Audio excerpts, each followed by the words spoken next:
Hello everyone, this is Maheshwaran, Assistant Professor of English, Sri Kalishwari College, Sivahasi. It is indeed a privilege to be addressing you today on a topic that not only shape our personal character but also builds a stronger nation and a peaceful world. That is, value education towards national and global development. In today's fast paced world driven by technology and competition, values are not just ideals to talk about. They are the tools for survival, progress, and harmony.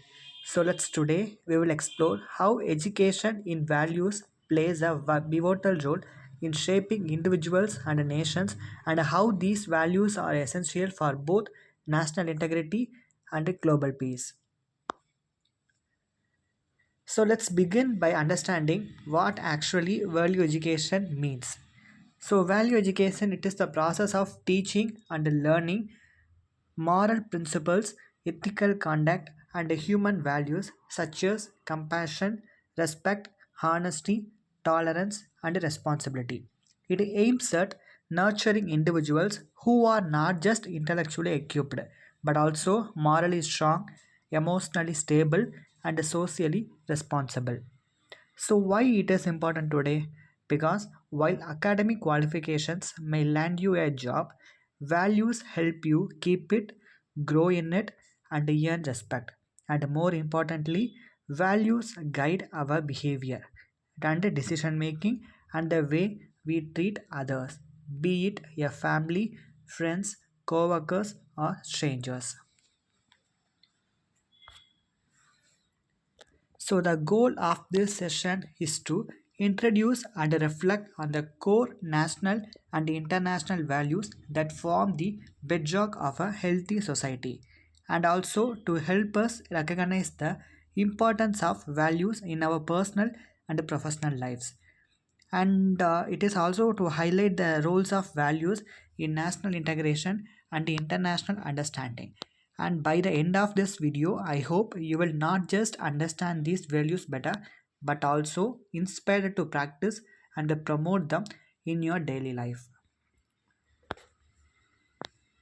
So, India has always been a land of rich values. Our constitution lays out a framework of national values that define our identity as a republic. So, when we talk about national values, we refer to the principles that foster unity in diversity. So, these values protect our rights and define our responsibilities. They are rooted in our history, freedom movement, and a democratic aspiration. So, let us now explore the constitutional or national values in a greater detail.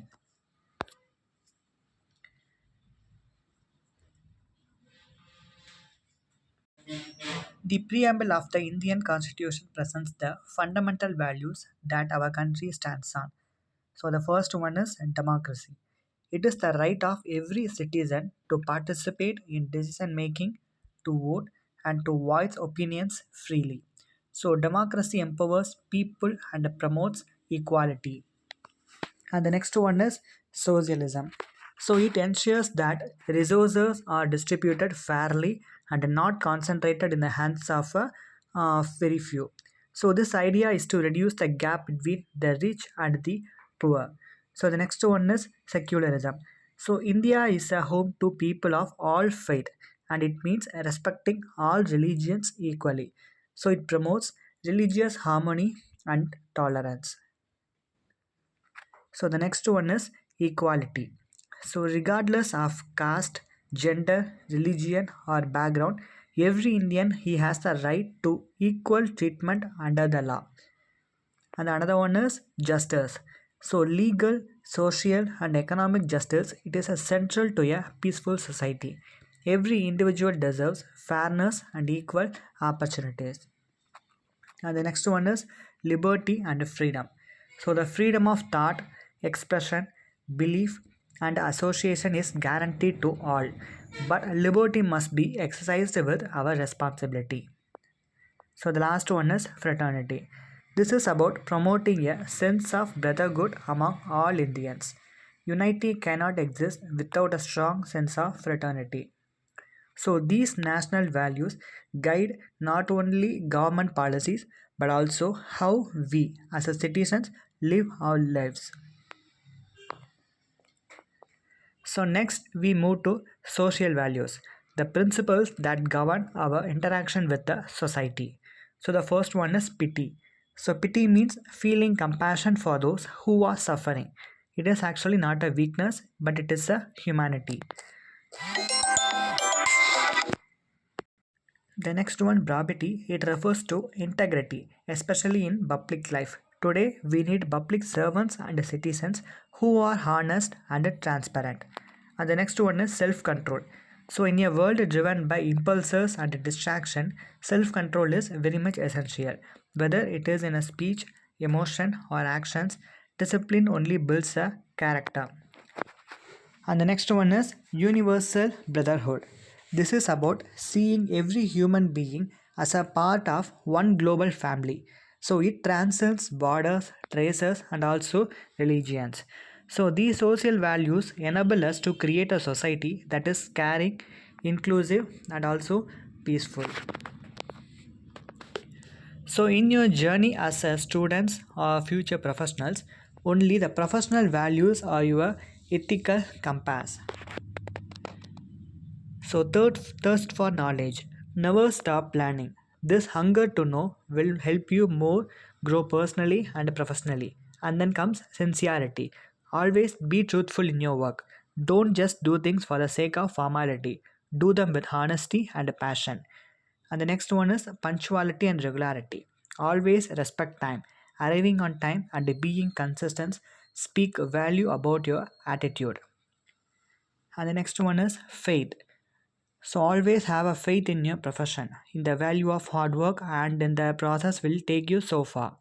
So these values create professionals who are dependable, ethical and respected. So in a country like India, religion plays a significant role in shaping our moral framework. But religious values should not divide us, they should unite us. So tolerance is the acceptance of diverse belief and practices. A tolerant society is a peaceful and a progressive. And then wisdom. It helps us distinguish right from wrong, not just in terms of knowledge, but in how we apply it with empathy and fairness. And then character. Character is a sum total of our values. It's about standing firm in truth even when it's hard. Religion should not just be about rituals, it should be about cultivating a good character. So let religion enrich us spiritually, not divide us socially. So now let us stand to aesthetic values, which concern beauty, art, and culture. Appreciating literature and fine arts opens the mind to deeper emotion, empathy, and cultural heritage. So, respect for the art is also respect for the creativity of the human spirit. Whether it's a painting, a poem, or a piece of music, art has the power to transform minds and uplift our souls. So, these values nurture emotional intelligence, which is just as important as academic intelligence. So, in a multilingual and a multicultural country like India, national integration is not just a goal, it is a necessity. It is about developing a shared identity regardless of region, language, or religion. National integration creates strength, resilience, and pride in our unity. When we practice values like tolerance, equity, and then fraternity, we contribute to the integration of the nation. So our duties are not confined to national boundaries. We must grow into global citizens.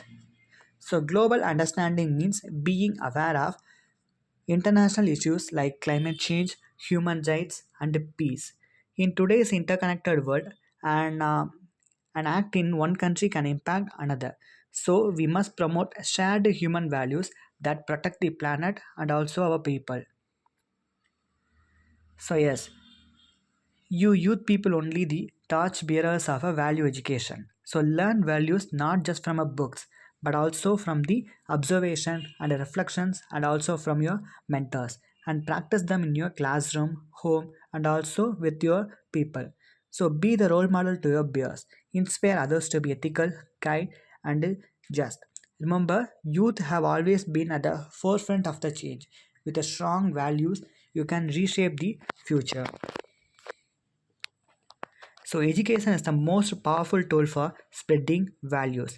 So, teachers must go beyond the textbook and teach by examples. A truly educated person is not just illiterate but also morally upright. So, yes, when we practice value education, of course, we face challenges. Materialism, media influence, erosion of family system, and also peer pressure can dilute our values. But the solution lies in leading by example, open dialogue, community engagement, and value based education policies. So, always values must be lived, not just learned. So, values are the invisible pillars of national and global progress. So, let me conclude by saying it always guides us when the road is unclear. They bind us when the world is breaking, and they uplift us when we fall. So, let us carry forward the torch of value education not as a burden but as a beacon of light for others to follow. So, remember the words of Mahatma Gandhi: be the change you want to see if you want to see in the world. And also, the best way to find yourself is to lose yourself in the service of others. So, let's begin that service today with value education as a foundation. Thank you all.